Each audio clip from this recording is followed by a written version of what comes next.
अत श्री बृहस्पतिवार व्रत कथा। भारतवर्ष में एक प्रतापी और दानी राजा राज्य करता था। वह नित्य गरीबों और ब्राह्मणों की सहायता करता था। ये बात उसकी रानी को अच्छी नहीं लगती थी। वह नहीं गरीबों को दान देती, नहीं भगवान का पूजन करती थी और राजा को भी दान देने से मना किया करती थी।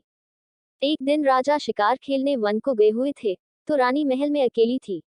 उसी समय बृहस्पति देव साधु वेश में राजा के महल में भिक्षा के लिए गए और भिक्षा मांगी। रानी ने भिक्षा देने से इनकार किया और कहा, हे साधु महाराज, मैं तो दान पुण्य से तंग आ गई हूँ। मेरा पति सारा धन लुटाते रहते हैं। मेरी इच्छा है कि हमारा धन नष्ट हो जाए, फिर न रहेगा बांस न बजेगी बांसुरी। साधु ने कहा, देवी तुम तो बड़ी विचित्र हो। धन संतान तो सभी चाहते हैं, पुत्र और लक्ष्मी तो पापी के घर भी होने चाहिए। यदि तुम्हारे पास अधिक धन है तो भूखों को भोजन दो, प्यासों के लिए प्याऊ बनवाओ, मुसाफिरों के लिए धर्मशालाएं खुलवाओ। जो निर्धन अपनी कुंवारी कन्याओं का विवाह नहीं कर सकते उनका विवाह करा दो। ऐसे और कई काम हैं जिनके करने से तुम्हारा यश लोक परलोक में फैलेगा। परंतु रानी पर उपदेश का कोई प्रभाव न पड़ा। वह बोली, महाराज आप मुझे कुछ न समझाएं। मैं ऐसा धन नहीं चाहती जो हर जगह बांटती फिरूं। साधु ने उत्तर दिया, यदि तुम्हारी ऐसी इच्छा है तो तथास्तु। तुम ऐसा करना कि बृहस्पतिवार को घर लीपकर पीलीती से अपना सिर धोकर स्नान करना, ती चढ़ाकर कपड़े धोना। ऐसा करने से आपका सारा धन नष्ट हो जाएगा। इतना कहकर वह साधु महाराज वहां से आलोप हो गए। साधु के अनुसार कही बातों को पूरा करते हुए रानी को केवल 3 बृहस्पतिवार ही बीते थे कि उसकी समस्त धन संपत्ति नष्ट हो गई। भोजन के लिए राजा का परिवार तरसने लगा। तब एक दिन राजा ने रानी से बोला कि हे रानी, तुम यहीं रहो, मैं दूसरे देश को जाता हूँ, क्योंकि यहाँ पर सभी लोग मुझे जानते हैं। इसलिए मैं कोई छोटा कार्य नहीं कर सकता। ऐसा कहकर राजा परदेश चला गया। वहां वह जंगल से लकड़ी काट कर लाता और शहर में बेचता। इस तरह वह अपना जीवन व्यतीत करने लगा। इधर राजा के परदेश जाते ही रानी और दासी दुखी रहने लगी। एक बार जब रानी और दासी को 7 दिन तक बिना भोजन के रहना पड़ा, तो रानी ने अपनी दासी से कहा, हे दासी, पास ही के नगर में मेरी बहन रहती है। वह बड़ी धनवान है, तू उसके पास जा और कुछ ले आ, ताकि थोड़ी बहुत गुजर बसर हो जाए। दासी रानी की बहन के पास गई। उस दिन गुरुवार था और रानी की बहन उस समय बृहस्पतिवार व्रत की कथा सुन रही थी। दासी ने रानी की बहन को अपनी रानी का संदेश दिया, लेकिन रानी की बड़ी बहन ने कोई उत्तर नहीं दिया। जब दासी को रानी की बहन से कोई उत्तर नहीं मिला तो वह बहुत दुखी हुई और उसे क्रोध भी आया। दासी ने वापस आकर रानी को सारी बात बता दी। सुनकर रानी ने अपने भाग्य को कोसा। उधर रानी की बहन ने सोचा कि मेरी बहन की दासी आई थी, परंतु मैं उससे नहीं बोली, इससे वह बहुत दुखी हुई होगी। कथा सुनकर और पूजन समाप्त करके वह अपनी बहन के घर आई और कहने लगी, हे बहन, मैं बृहस्पतिवार का व्रत कर रही थी। तुम्हारी दासी मेरे घर आई थी, परंतु जब तक कथा होती है तब तक न तो उठते हैं और न ही बोलते हैं, इसलिए मैं नहीं बोली। कहो दासी क्यों गई थी? रानी बोली, बहन तुमसे क्या छिपाऊं, हमारे घर में खाने तक को अनाज नहीं था। ऐसा कहते कहते रानी की आंखें भर आई। उसने दासी समेत पिछले 7 दिनों से भूखे रहने तक की बात अपनी बहन को विस्तार पूर्वक सुना दी। रानी की बहन बोली, देखो बहन, भगवान बृहस्पति देव सबकी मनोकामना को पूर्ण करते हैं। देखो, शायद तुम्हारे घर में अनाज रखा हो। पहले तो रानी को विश्वास नहीं हुआ, पर बहन के आग्रह करने पर उसने अपनी दासी को अंदर भेजा तो उसे सचमुच अनाज से भरा एक घड़ा मिल गया। ये देखकर दासी को बड़ी हैरानी हुई। दासी रानी से कहने लगी, हे रानी, जब हमको भोजन नहीं मिलता तो हम व्रत ही तो करते हैं, इसलिए क्यों न इनसे व्रत और कथा की विधि पूछ ली जाए, ताकि हम भी व्रत कर सकें। तब रानी ने अपनी बहन से बृहस्पतिवार व्रत के बारे में पूछा। उसकी बहन ने बताया, बृहस्पतिवार के व्रत में चने की दाल और मुनक्का से विष्णु भगवान का केले की जड़ में पूजन करें तथा दीपक जलाएं, व्रत कथा सुने और पीला भोजन ही करें। इससे बृहस्पति देव प्रसन्न होते हैं। व्रत और पूजन विधि बताकर रानी की बहन अपने घर को लौट गई। 7 दिन के बाद जब गुरुवार आया तो रानी और दासी ने व्रत रखा। गुड़साल में जाकर चना और गुड़ लेकर आई, फिर उससे केले की जड़ तथा विष्णु भगवान का पूजन किया। अब पीला भोजन कहाँ से आए, इस बात को लेकर दोनों बहुत दुखी थे। चूंकि उन्होंने व्रत रखा था, इसलिए बृहस्पति देव उनसे प्रसन्न थे। इसलिए वे एक साधारण व्यक्ति का रूप धारण कर 2 थालों में सुंदर पीला भोजन दासी को दे गए। भोजन पाकर दासी प्रसन्न हुई और फिर रानी के साथ मिलकर भोजन ग्रहण किया। उसके बाद वे सभी गुरुवार को व्रत और पूजन करने लगी। बृहस्पति भगवान की कृपा से उनके पास फिर से धन संपत्ति आ गई, परंतु रानी फिर से पहले की तरह आलस्य करने लगी। तब दासी बोली, देखो रानी, तुम पहले भी इस प्रकार आलस्य करती थी, तुम्हें धन रखने में कष्ट होता था, इस कारण सभी धन नष्ट हो गया, और अब जब भगवान बृहस्पति की कृपा से धन मिला है तो तुम्हें फिर से आलस्य होता है। रानी को समझाते हुए दासी कहती है कि बड़ी मुसीबतों के बाद हमने ये धन पाया है, इसलिए हमें दान पुण्य करना चाहिए, भूखे मनुष्यों को भोजन कराना चाहिए और धन को शुभ कार्यों में खर्च करना चाहिए, जिससे तुम्हारे कुल का यश बढ़ेगा, स्वर्ग की प्राप्ति होगी और पितृ प्रसन्न होंगे। दासी की बात मानकर रानी अपना धन शुभ कार्यों में खर्च करने लगी, जिससे पूरे नगर में उसका यश फैलने लगा। बृहस्पतिवार व्रत कथा के बाद श्रद्धा के साथ आरती की जानी चाहिए। इसके बाद प्रसाद बांटकर उसे ग्रहण करना चाहिए। एक दिन राजा दुखी होकर जंगल में एक पेड़ के नीचे आसन जमाकर बैठ गया। वह अपनी दशा को याद करके व्याकुल होने लगा। बृहस्पतिवार का दिन था। एकाएक उसने देखा कि निर्जन वन में एक साधु प्रकट हुए। वह साधु वेश में स्वयं बृहस्पति देवता थे। लकड़हारे के सामने आकर बोले, हे लकड़हारे, इस सुनसान जंगल में तू चिंता मग्न क्यों बैठा है? लकड़हारे ने दोनों हाथ जोड़कर प्रणाम किया और उत्तर दिया, महात्मा जी, आप सब कुछ जानते हैं, मैं क्या कहूँ? ये कहकर रोने लगा और साधु को अपनी आत्मकथा सुनाई। महात्मा जी ने कहा, तुम्हारी स्त्री ने बृहस्पति के दिन बृहस्पति भगवान का निरादर किया है, जिसके कारण रुष्ट होकर उन्होंने तुम्हारी ये दशा कर दी। अब तुम चिंता को दूर करके मेरे कहने पर चलो तो तुम्हारे सब कष्ट दूर हो जाएंगे और भगवान पहले से भी अधिक संपत्ति देंगे। तुम बृहस्पति के दिन कथा किया करो। 2 पैसे के चने मुनक्का लाकर उसका प्रसाद बनाओ और शुद्ध जल से लोटे में शक्कर मिलाकर अमृत तैयार करो। कथा के पश्चात अपने सारे परिवार और सुनने वाले प्रेमियों में अमृत व प्रसाद बांटकर आप भी ग्रहण करो। ऐसा करने से भगवान तुम्हारी सब मनोकामनाएं पूरी करेंगे। साधु के ऐसे वचन सुनकर लकड़हारा बोला, हे प्रभु, मुझे लकड़ी बेचकर इतना पैसा नहीं मिलता जिससे भोजन के उपरांत कुछ बचा सकूं। मैंने रात्रि में अपनी स्त्री को व्याकुल देखा है, मेरे पास कुछ भी नहीं जिससे मैं उसकी खबर मंगा सकूं। साधु ने कहा, हे लकड़हारे, तुम किसी बात की चिंता मत करो। बृहस्पति के दिन तुम रोजाना की तरह लकड़ियां लेकर शहर को जाओ। तुमको रोज से दुगुना धन प्राप्त होगा, जिससे तुम भली भांति भोजन कर लोगे तथा बृहस्पति देव की पूजा का सामान भी आ जाएगा। इतना कहकर साधु अंतर्ध्यान हो गए। धीरे धीरे समय व्यतीत होने पर फिर वही बृहस्पतिवार का दिन आया। लकड़हारा जंगल से लकड़ी काटकर किसी शहर में बेचने गया। उसे उस दिन और दिन से अधिक पैसा मिला। राजा ने चना गुड़ आदि लाकर गुरुवार का व्रत किया। उस दिन से उसके सभी क्लेश दूर हुए, परंतु जब दोबारा गुरुवार का दिन आया तो बृहस्पतिवार का व्रत करना भूल गया। इस कारण बृहस्पति भगवान नाराज हो गए।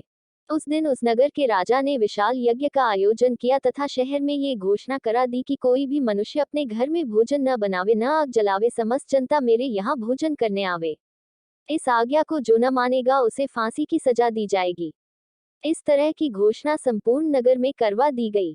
राजा की आज्ञानुसार शहर के सभी लोग भोजन करने गए, लेकिन लकड़हारा कुछ देर से पहुंचा, इसलिए राजा उसको अपने साथ घर लिवा ले गए और ले जाकर भोजन करा रहे थे तो रानी की दृष्टि उस खूंटी पर पड़ी जिस पर उसका हार लटका हुआ था। वह वहां पर दिखाई नहीं दिया। रानी ने निश्चय किया कि मेरा हार इस मनुष्य ने चुरा लिया है। उसी समय सिपाहियों को बुलाकर उसको कारागार में डलवा दिया। जब लकड़हारा कारागार में पड़ गया और बहुत दुखी होकर विचार करने लगा कि न जाने कौन से पूर्व जन्म के कर्म से मुझे ये द्वैक प्राप्त हुआ है, और उसी साधु को याद करने लगा जो कि जंगल में मिला था। उसी समय तत्काल बृहस्पति देव साधु के रूप में प्रकट हुए और उसकी दशा को देखकर कहने लगे, अरे मूर्ख, तूने बृहस्पति देव की कथा नहीं करी, इस कारण तुझे द्वैक प्राप्त हुआ है। अब चिंता मत कर, बृहस्पतिवार के दिन कारागार के दरवाजे पर 4 पैसे पड़े मिलेंगे। उनसे तू बृहस्पति देव की पूजा करना, तेरे सभी कष्ट दूर हो जाएंगे। बृहस्पति के दिन उसे 4 पैसे मिले। लकड़हारे ने कथा कही। उसी रात्रि को बृहस्पति देव ने उस नगर के राजा को स्वप्न में कहा, हे राजा, तुमने जिस आदमी को कारागार में बंद कर दिया है वह निर्दोष है। वह राजा है, उसे छोड़ देना। रानी का हार उसी खूंटी पर लटका है। अगर तू ऐसा नहीं करेगा तो मैं तेरे राज्य को नष्ट कर दूंगा। इस तरह रात्रि के स्वप्न को देखकर राजा प्रातःकाल उठा और खूंटी पर हार देखकर लकड़हारे को बुलाकर क्षमा मांगी तथा लकड़हारे को योग्य सुंदर वस्त्र आभूषण देकर विदा कर दिया। बृहस्पति देव की आज्ञानुसार लकड़हारा अपने नगर को चल दिया। राजा जब अपने नगर के निकट पहुंचा तो उसे बड़ा आश्चर्य हुआ। नगर में पहले से अधिक बाग, तालाब, कुएं तथा बहुत सी धर्मशाला, मंदिर आदि बन गई हैं। राजा ने पूछा, ये किसका बाग और धर्मशाला है? तब नगर के सब लोग कहने लगे, ये सब रानी और बांदी के हैं। तो राजा को आश्चर्य हुआ और गुस्सा भी आया। जब रानी ने ये खबर सुनी कि राजा आ रहे हैं, तो उन्होंने बांदी से कहा कि हे दासी, देख राजा हमको कितनी बुरी हालत में छोड़ गए थे। हमारी ऐसी हालत देखकर वह लौट न जाएं, इसलिए तू दरवाजे पर खड़ी हो जा। आज्ञानुसार दासी दरवाजे पर खड़ी हो गई। राजा आए तो उन्हें अपने साथ लिवा लाए। तब राजा ने क्रोध करके अपनी रानी से पूछा कि यह धन तुम्हें कैसे प्राप्त हुआ है? तब उन्होंने कहा, हमें ये सब धन बृहस्पति देव के इस व्रत के प्रभाव से प्राप्त हुआ है। राजा ने निश्चय किया कि 7 रोज बाद तो सभी बृहस्पति देव का पूजन करते हैं, परंतु मैं प्रतिदिन दिन में 3 बार कहानी तथा रोज व्रत किया करूंगा। अब हर समय राजा के दुपट्टे में चने की दाल बंधी रहती तथा दिन में 3 बार कहानी कहता। एक रोज राजा ने विचार किया कि चलो अपनी बहन के यहाँ हो आवे। इस तरह निश्चय कर राजा घोड़े पर सवार हो अपनी बहन के यहाँ को चलने लगा। मार्ग में उसने देखा कि कुछ आदमी एक मुर्दे को लिए जा रहे हैं। उन्हें रोककर राजा कहने लगा, अरे भाइयों, मेरी बृहस्पति देव की कथा सुन लो। वे बोले, लो, हमारा तो आदमी मर गया है, इसको अपनी कथा की पड़ी है। परंतु कुछ आदमी बोले, अच्छा कहो, हम तुम्हारी कथा भी सुनेंगे। राजा ने दाल निकाली और जब कथा आधी हुई थी कि मुर्दा हिलने लग गया, और जब कथा समाप्त हो गई तो राम राम करके मनुष्य उठकर खड़ा हो गया। आगे मार्ग में उसे एक किसान खेत में हल चलाता मिला। राजा ने उसे देख और उससे बोले, अरे भैया, तुम मेरी बृहस्पतिवार की कथा सुन लो। किसान बोला, जब तक मैं तेरी कथा सुनूंगा तब तक 4 हरया जोत लूंगा। जा अपनी कथा किसी और को सुनाना। इस तरह राजा आगे चलने लगा। राजा के हत्ते ही बैल पछाड़ खाकर गिर गए तथा किसान के पेट में बड़ी जोर का दर्द होने लगा। उस समय उसकी माँ रोटी लेकर आई। उसने जब ये देखा तो अपने पुत्र से सब हाल पूछा और बेटे ने सभी हाल कह दिया। तो बुढ़िया दौड़ी दौड़ी उस घुड़सवार के पास गई और उससे बोली कि मैं तेरी कथा सुनूंगी, तू अपनी कथा मेरे खेत पर चलकर ही कहना। राजा ने बुढ़िया के खेत पर जाकर कथा कही, जिसके सुनते ही वह बैल उठ खड़ हुई तथा किसान के पेट का दर्द भी बंद हो गया। राजा अपनी बहन के घर पहुंचा। बहन ने भाई की खूब मेहमानी की। दूसरे रोज प्रातःकाल राजा जगा तो वह देखने लगा कि सब लोग भोजन कर रहे हैं। राजा ने अपनी बहन से कहा, ऐसा कोई मनुष्य है जिसने भोजन नहीं किया हो? मेरी बृहस्पतिवार की कथा सुन ले। बहन बोली, हे भैया, ये देश ऐसा ही है कि पहले यहाँ लोग भोजन करते हैं, बाद में अन्य काम करते हैं। अगर कोई पड़ोस में हो तो देख आऊं। वह ऐसा कहकर देखने चली गई, परंतु उसे कोई ऐसा व्यक्ति नहीं मिला जिसने भोजन न किया हो। अतः वह एक कुम्हार के घर गई जिसका लड़का बीमार था। उसे मालूम हुआ कि उनके यहाँ 3 रोज से किसी ने भोजन नहीं किया है। रानी ने अपने भाई की कथा सुनने के लिए कुम्हार से कहा, वह तैयार हो गया। राजा ने जाकर बृहस्पतिवार की कथा कही, जिसको सुनकर उसका लड़का ठीक हो गया। अब तो राजा की प्रशंसा होने लगी। एक रोज राजा ने अपनी बहन से कहा कि हे बहन, हम अपने घर को जाएंगे, तुम भी तैयार हो जाओ। राजा की बहन ने अपनी सास से कहा। सास ने कहा, हाँ चली जा, परंतु अपने लड़कों को मत ले जाना, क्योंकि तेरे भाई की कोई औलाद नहीं है। बहन ने अपने भैया से कहा, हे भैया, मैं तो चलूंगी पर कोई बालक नहीं जाएगा। राजा बोला, जब कोई बालक नहीं चलेगा तब तुम ही क्या करोगी? बड़े दुखी मन से राजा अपने नगर को लौट आया। राजा ने अपनी रानी से कहा, हम निर्वंशी हैं, हमारा मुंह देखने का धर्म नहीं है और कुछ भोजन आदि नहीं किया।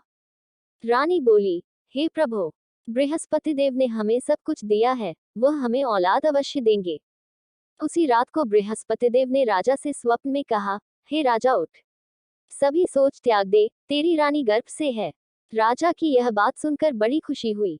9वें महीने में उसके गर्भ से एक सुंदर पुत्र पैदा हुआ। तब राजा बोला, हे रानी, स्त्री बिना भोजन के रह सकती है, पर बिना कहे नहीं रह सकती। जब मेरी बहन आवे तुम उससे कुछ कहना मत। रानी ने सुनकर हाँ कर दिया। जब राजा की बहन ने ये शुभ समाचार सुना तो वह बहुत खुश हुई तथा बधाई लेकर अपने भाई के यहाँ आई। तभी रानी ने कहा, घोड़ा चढ़कर तो नहीं आई, गधा चढ़ी आई। राजा की बहन बोली, भाभी, मैं इस प्रकार न कहती तो तुम्हें औलाद कैसे मिलती?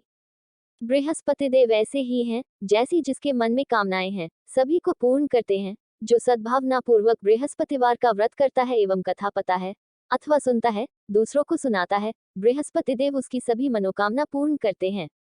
भगवान बृहस्पति देव उसकी सदैव रक्षा करते हैं।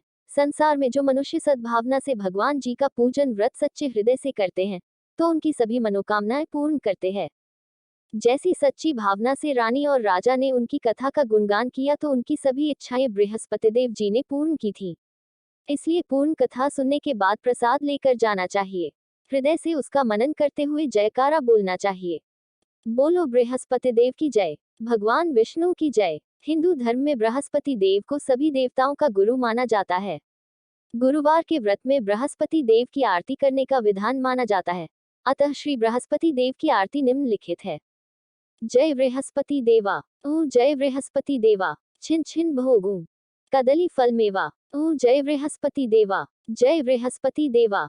तुम पूर्ण परमात्मा, तुम अंतर्यामी, जगतपिता जगदीश्वर, तुम सबके स्वामी। ओ जय बृहस्पति देवा। जय बृहस्पति देवा। चरणामृत निज निर्मल, सब पातक हरता, सकल मनोरथ दायक, कृपा करो भरता। ओ जय बृहस्पति देवा। जय बृहस्पति देवा। तन मन धन अर्पण कर, जो जन शरण पड़े, प्रभु प्रकट तब होकर, आकर दघार खड़े। ओ जय बृहस्पति देवा। जय बृहस्पति देवा। दीनदयाल दयानिधि, भक्तन हितकारी, पाप दोष सब हरता, भव बंधन हारी। ओ जय बृहस्पति देवा। जय बृहस्पति देवा। सकल मनोरथ दायक, सब संशय हारो, विषय विकारो, संतन सुखकारी। ओ जय बृहस्पति देवा। जय बृहस्पति देवा। जो ये आरती तेरी प्रेम सहित गावे, जेठानंद आनंद कर, सो निश्चय पावे। ओ जय बृहस्पति देवा। जय बृहस्पति देवा। सब बोलो विष्णु भगवान की जय। बोलो बृहस्पतिदेव भगवान की जय।